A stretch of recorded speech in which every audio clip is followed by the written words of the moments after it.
together kasi nandun yung, as well as the innards, sila yung nagpapabuhay doon, siya yung nagpa-function, and they basically hold this thing up. However, that thing would not be complete without the story. So, yung story sa akin would be yung muscles, yung balat natin, the hair, kung ano yung what makes us us. So, yan yung mga details natin, yung mga anik-anik ng pagiging tao natin. Yun ang that what makes up the story. So without it, parang we just only have a body dito na gumagana but walang patutunguhan. Parang gano'n ang thinking ko for what the story is for. So you can do varying stories. So pwedeng sobrang simple lang ng objective. Parang sa Angry Birds na patayin yung mga baboy by suicide ng suicide birds. Or mag-ala Resident Evil ka na, pucha, simula lang sa isang mansion para lang investigate kung ano nangyari. Tas ngayon merong global conspiracy ng mga kumpanya na nagpo-produce ng zombie. Yung mga yan, ganun yung paggawa mo ng story. It can range from just being a simple A to point B na story to A, B with a branching B sub 1 going back to C, or B sub 2 going to D. Parang ganun. It's up to you guys. Isang magandang tip when you're making a story, kasi since may mga important points yan, parang layout nyo muna yung main parts ng story. Mapasok dyan ang English. Sino may sabing walang silbi ang English class or literature class? Doon kayo nagkakamali. Dyan pumapasok yun. Pay attention to your, you should have paid attention to your literature teacher, instructor, or professor. Makukuha niyo yung mga pag-create ng isang story, build it up by main sections, then fill it up with the small details, and you have your working story for your game. Okay. So one thing that would guide me is to use kasi the 5 W's. So yan yung who, what, when, where, and why. So, I'll read it aloud. So, yung who are the intended characters. Yung mga characters mong ilalagay. What? What are the things found in the story? Ano yung mga details doon na gusto nyong pakita doon sa story ninyo?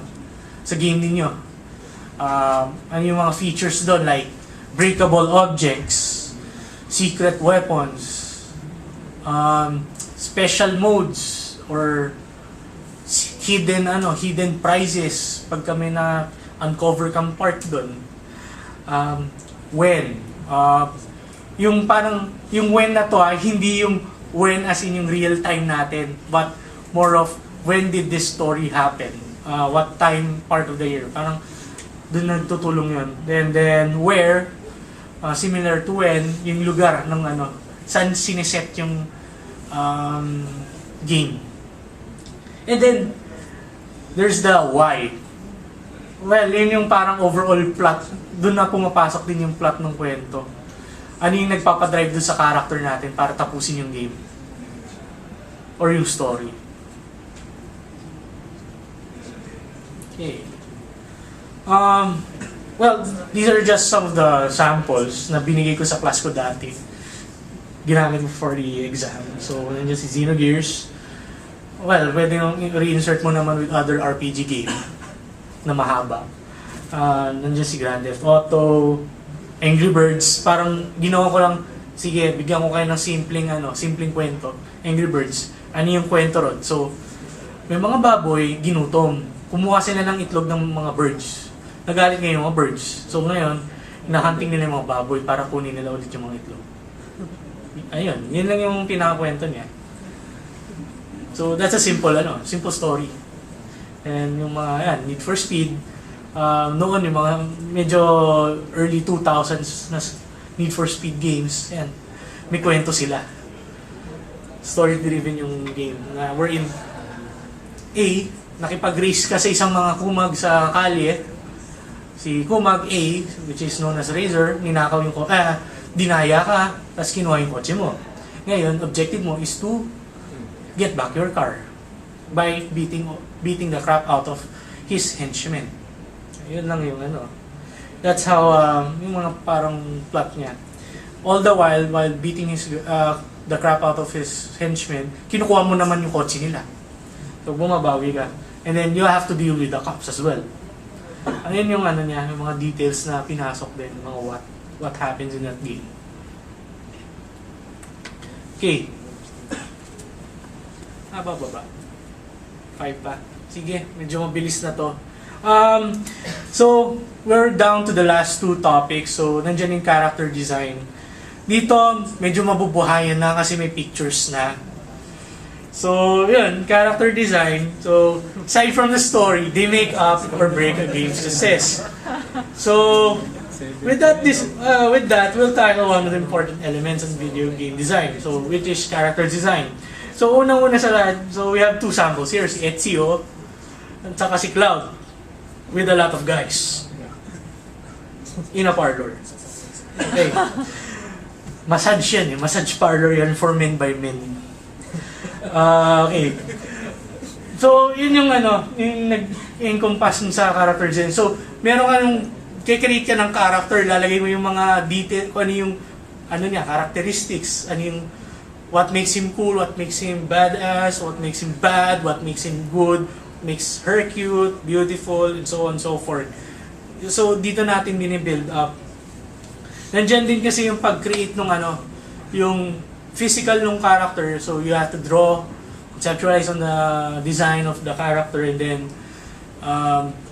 build up a backstory of the character. So, there are variations kasi on the game.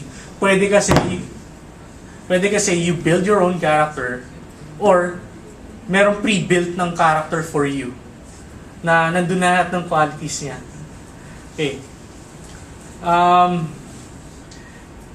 While etong isang detail dito that while most games have characters design, this is due kasi that they're integral to the part of the story. Or sila yung story itself. So, in other cases, ikaw or ako, tayong player, is the main character of that story. So, they usually named as nameless or pangalan hero or player lang. So, yun. So, again, when building a character, the following are considered. So, gender, age, race, characteristics, and then yung background history niya, yung kwento niya.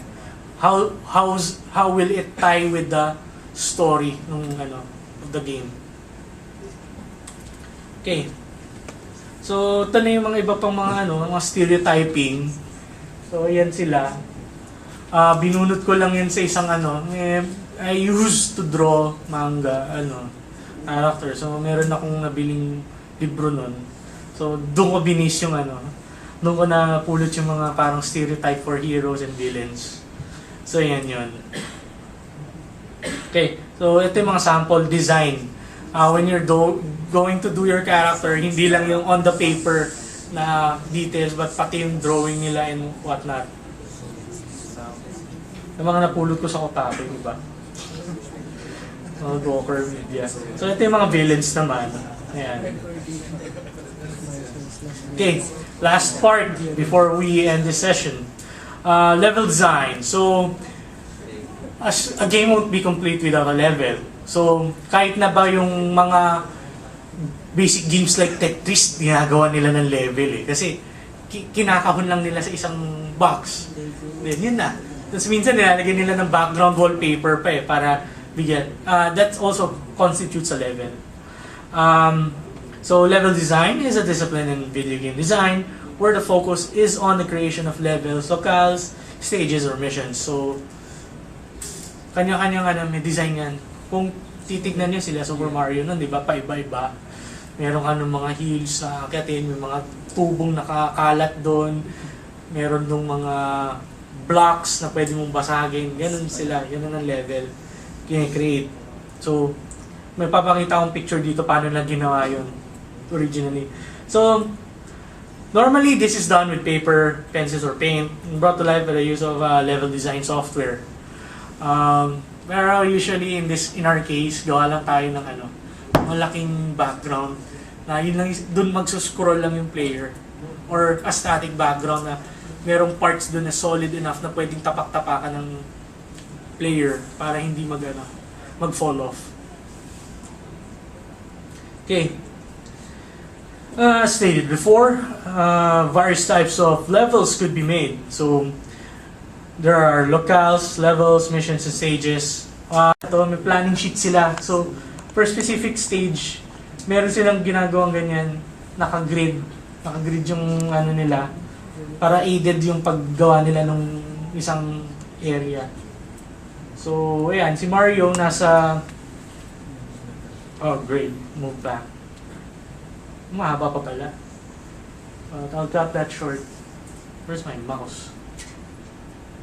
Okay. There's Mario. Yung mga blocks, yung background, yung mga steppable objects, yung pit. Spring yata to tas yung vine. So yun yung nila, paano ginawa. So yan, I'll just quickly give the stages. So concept art, yan, nag-layout sila ng background, foreground, and all. Mahaba pa to. So naglalagay sila ng mga anik-anik doon sa level, like yung mga coins, yung kalaban, mga hidden passageways, pati yung mga textures nilalagay na. Tapos merong specific areas doon na may certain event na mangyayari. So pag tumapak si player at this coordinate, may magti-trigger siyang event, like may biglang mahuhulog ng malaking bato sa ulo mo, ganun. Kailangan mong iwasan. Yan yung mga things na kailangan i-consider when building a level design. So ito naman, level design ng Super Metroid. So sobrang kompleto na niya. Sobrang laki ng map, if you ask me. Tapos naka-label dyan lahat ng mga stuff na pwedeng ma-pick up ni Samus. Okay, I think this is the last slide. If there are any questions, please ask them now or forever hold your peace. Yes? Are you going to be the judge in the August 6th competition? Yes, I'll be the judge. I'll be the evil judge. Okay. Ay, meron pa pala. So yung mga progression pala, sorry. Hindi pa pala yung last slide. Pero, yun yung last slide. So, if any more questions aside from me asking me kung ako yung judge, which is yes, I'll be the judge. Only one judge? We have Meron pang iba. Adrian celebrity. Rodriguez, we May have celebrity Paul judge ba? Gadi who will be judging. He's the president of IGDAT, yung kanina. And also Mr. Alan Mangune will be one of the judges. I will also be one of the judges to represent Microsoft Philippines. Na-celebrity judge. Damn.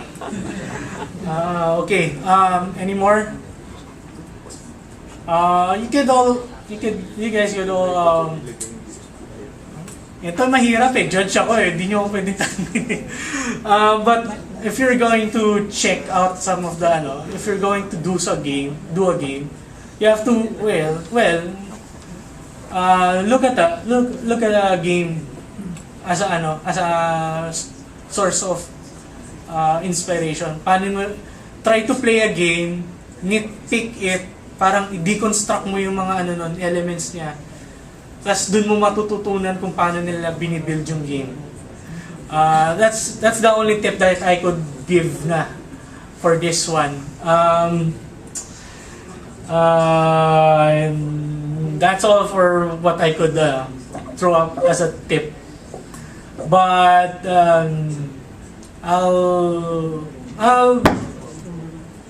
Sabi nga lang, good luck na lang sa inyo.